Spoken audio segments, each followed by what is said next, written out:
इसके पश्चात मैं माननीय प्रधानमंत्री जी से अनुरोध करती हूं कि अपने कर कमलों से बटन दबाकर विविध विकास प्रकल्पों को राष्ट्र को अर्पण, शुभारंभ, निधि वितरण एवं पंडित दीनदयाल उपाध्याय इनके पुतले का अनावरण करें।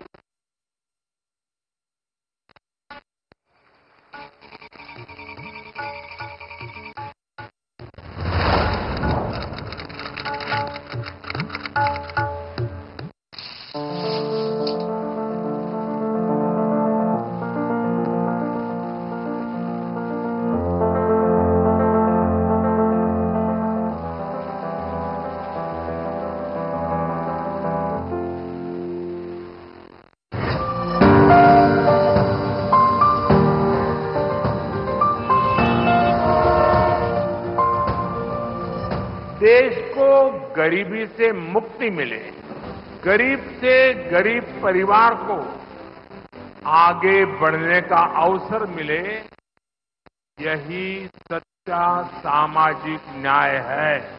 अपने किए हुए विकास के वादे की तरफ एक और कदम बढ़ाते हुए माननीय प्रधानमंत्री श्री नरेंद्र मोदी जी द्वारा और कई कल्याणकारी योजनाओं से महाराष्ट्र की आम जनता को लाभान्वित किया जा रहा है। पीएम किसान योजना। पीएम किसान योजना के तहत देश के किसान परिवारों को कुल 21,000 करोड़ की धनराशि की 16वीं किस्त का वितरण किया जा रहा है। महाराष्ट्र के लगभग 88 लाख किसान परिवारों को लगभग 2,000 करोड़ रुपयों का लाभ दिया जाएगा। ये अनुदान राशि आधार से जुड़े बैंक खातों में ट्रांसफर कर दी गई है। नमो शेतकरी महासम्मान निधि योजना। माननीय मुख्यमंत्री श्री एकनाथ शिंदे जी के मार्गदर्शन में और माननीय उपमुख्यमंत्री श्री देवेंद्र जी फडणवीस और माननीय उपमुख्यमंत्री श्री अजित दादा पवार जी के प्रयास से नमो शेतकरी महासम्मान निधि योजना का प्रावधान किया गया है। महाराष्ट्र राज्य के हर लाभार्थी को 3 समान किश्तों में केंद्र सरकार से 6,000 एवं राज्य सरकार से 6,000 ऐसे कुल 12,000 रुपए प्रतिवर्ष भुगतान किया जाएगा। आज इस योजना के तहत राज्य के लगभग 86 लाख लाभार्थी किसान परिवारों को इस समारोह में दूसरी और तीसरी किस्त का लगभग 3,800 करोड़ का लाभ सीधे आधार कार्ड से जुड़े बैंक खाते में दिया जाएगा। मुख्यमंत्री महिला सशक्तिकरण अभियान। इस कार्यक्रम में माननीय प्रधानमंत्री श्री नरेंद्र मोदी जी द्वारा महिलाओं को संबोधित करते हुए मुख्यमंत्री महिला सशक्तिकरण अभियान के तहत 5.5 लाख महिला बचत समूहों को 800 करोड़ से अधिक रुपयों के निधि का वितरण और स्वयं सहायता समूहों को अतिरिक्त 900 करोड़ से अधिक रुपयों का प्रावधान किया जा रहा है। प्रधानमंत्री कृषि सिंचाई योजना।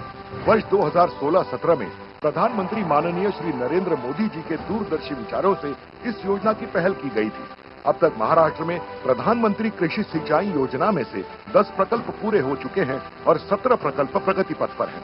इन 27 प्रकल्पों का सिंचाई क्षेत्र 5.5 लाख हेक्टेयर से अधिक है, जिसमें से 19,000 करोड़ रुपयों से अधिक की लागत से अब तक 3,75,000 हेक्टेयर क्षेत्र सिंचाई योग्य बनाया गया है।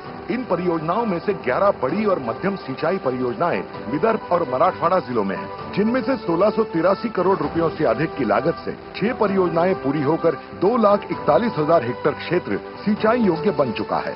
बड़ी राजा जल संजीवनी योजना। मराठवाड़ा विदर्भ में केंद्र सरकार ने सन 2018-19 में बड़ी राजा जल संजीवनी योजना की शुरुआत की। इस योजना में कुल 91 परियोजनाएं शामिल हैं, जिसमें से 11,000 करोड़ की लागत से अब तक 46 परियोजनाएं पूरी हो चुकी हैं, जिस कारण 1.5 लाख हेक्टेयर से अधिक क्षेत्र सिंचाई क्षम बन चुका है। इन परियोजनाओं में से 86 सिंचाई परियोजनाएं सिर्फ विदर्भ और मराठवाड़ा के जिलों में हैं, जिसमें से 1180 करोड़ रुपयों की लागत से 50,000 हेक्टेयर की सिंचाई क्षमता की 45 परियोजनाएं पूरी हो चुकी हैं, जिनके कारण अमरावती, यवतमाल, नांदेड़, बीड, वाशिम, छत्रपति संभाजीनगर, अकोला, बुल्ढाना, लातूर आदि जिलों के किसानों को भारी मात्रा में लाभ हुआ है। सड़क एवं रेलवे परियोजना। इन योजनाओं के साथ साथ 675 करोड़ की लागत से बनी हुई 39 किलोमीटर की वर्धा कड़म और 645 करोड़ की लागत से बनी हुई 32 किलोमीटर की new Ashti Amalner broad gauge railway line का उद्घाटन। इसी कार्यक्रम में इन रेलवे लाइन पर चलने वाली नई ट्रेनों को हरी झंडी भी दिखाई जाएगी। सड़क परिवहन और राजमार्ग मंत्रालय की पहल से बनाए गए 4 लेन वाले वरोरा से वणी तथा साकोली से भंडारा और सलाई खुर्द से तिरोरा इन राजमार्गों का राष्ट्र को समर्पण किया जा रहा है। मोदी आवास घरकुल योजना। ग्रामीण विकास के अंतर्गत अन्य पिछड़े वर्ग यानी ओबीसी कल्याण विभाग ने मोदी आवास घरकुल योजना की घोषणा की थी। इस उपक्रम के अंतर्गत तय किए गए 10 लाख घरों में से पहले वर्ष 3 लाख घरों को मंजूरी दे दी गई है। इस योजना के तहत कुल 10 लाख लाभार्थियों में से पहले 2.5 लाख लाभार्थियों को 375 करोड़ रुपए की राशि पहली किस्त के रूप में डिजिटली ट्रांसफर कर दी गई है।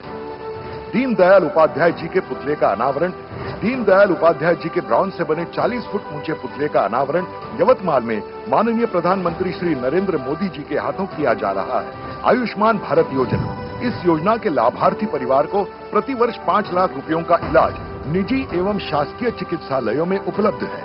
भर्ती होने से 7 दिन पहले तक की जांचें, भर्ती के दौरान उपचार व भोजन और डिस्चार्ज होने के 10 दिन बाद तक का चेकअप व दवाएं निःशुल्क उपलब्ध कराया जाएगा। महाराष्ट्र राज्य की 1 करोड़ की गरीब जनता को इस योजना के तहत आयुष्मान कार्ड वितरित किया जाएगा। इस कार्यक्रम में प्रातिनिधिक स्वरूप में 3 परिवारों को आयुष्मान कार्ड, प्रधानमंत्री मत्स्य संपदा योजना के तहत 3 लाभार्थियों को प्रमाण पत्र और प्रधानमंत्री खनिज क्षेत्र कल्याण योजना के तहत 4 स्वयं सहायता समूहों को ई रिक्शा की चाबी की प्रतिकृति प्रदान हो रही है। इन सारी उपलब्धियों का उद्देश्य समाज के उपेक्षित वर्गों और लोगों को अपना जीवन मान सुधारने के लिए समान संधि का अवसर देना है। और यही है माननीय प्रधानमंत्री श्री नरेंद्र मोदी जी का नारा, एक और कदम विकसित भारत की ओर।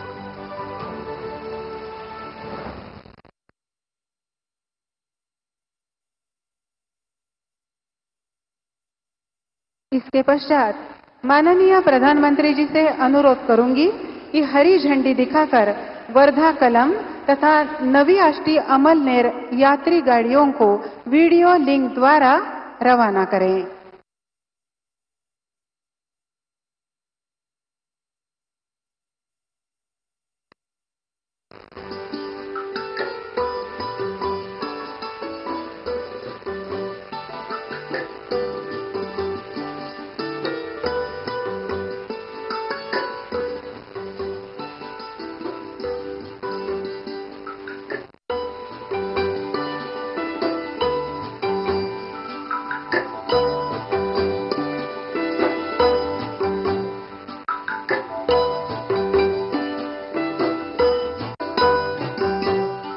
इसके पश्चात मैं माननीय प्रधानमंत्री जी से अनुरोध करूंगी कि आयुष्मान भारत योजना के 3 लाभार्थियों को अपने शुभ हाथों से कार्ड वितरित करें।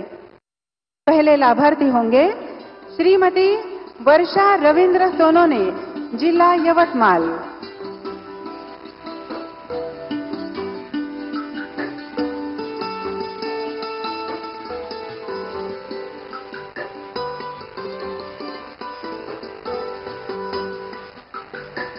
श्रीमती पंचशीला विश्वंभर शेलके, जिला यवतमाल।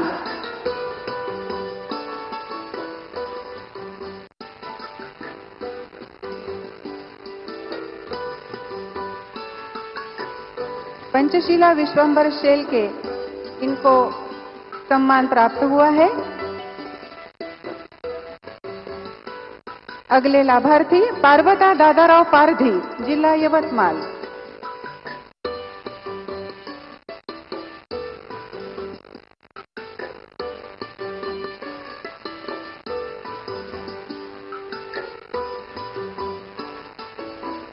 इसके पश्चात मैं माननीय पंतप्रधान जी से अनुरोध करूंगी कि प्रधानमंत्री मत्स्य संपदा योजना के अंतर्गत बेमला जलाशय में केज फिशरी के 3 लाभार्थियों को अपने शुभ हाथों से प्रमाण पत्र प्रदान करें। प्रथम लाभार्थी श्रीमती कांचन महेश पांडे, जिला यवतमाल।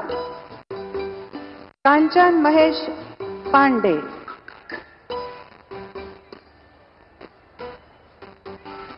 इसके बाद राधिका प्रशांत लाखनकर, जिला यवतमाल। राधिका प्रशांत लाखनकर।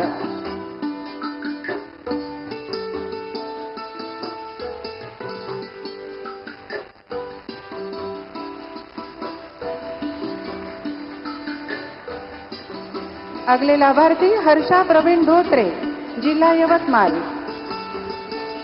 हर्षा प्रवीण धोत्रे।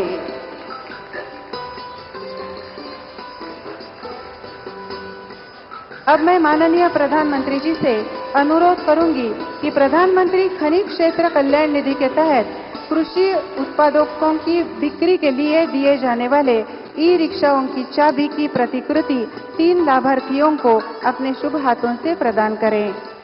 पहले लाभार्थी श्रीमती ज्योति दिलीप तायडे, जिला यवतमाल।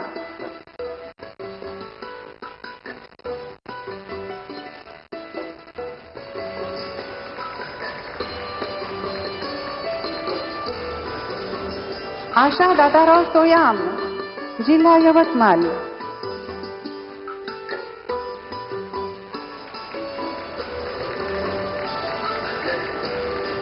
आशा दादाराव सोयाम को सम्मानित किया जा रहा है। नीलिमा रमेश पायघन, जिला यवतमाल।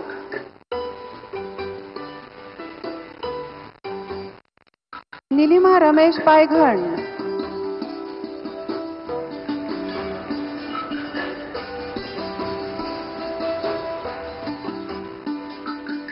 अब मैं जिन महानुभावों के शब्दों को सुनने के लिए जो विशाल जनसमूह आज यहाँ उपस्थित हुआ है, ऐसे हमारे देश के यश